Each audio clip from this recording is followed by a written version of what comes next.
Marina ndakaguruma kina tindakaona Sarafina Dakaria feta tinafana nyina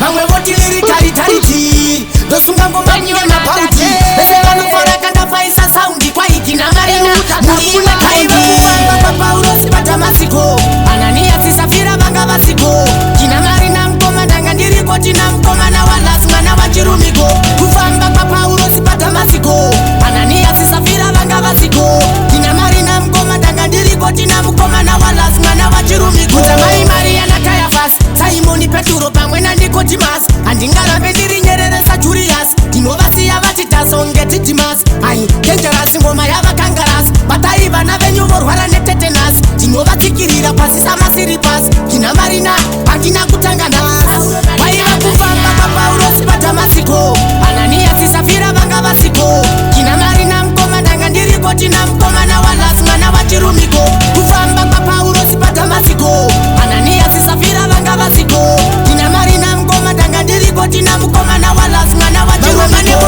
vamwe vane chikochikari vamwe vane zvinopenya vapfeka juwelari vari pabasa vanoda kuwedzerwa salari ini ndakasimba vangoma internationari machikichori anouya washanda shamwari hagina champidi gori ndinoda medhari ndinovaona zvangu vachindigara dari ukagwa vatidhariti ndiwo vegurikari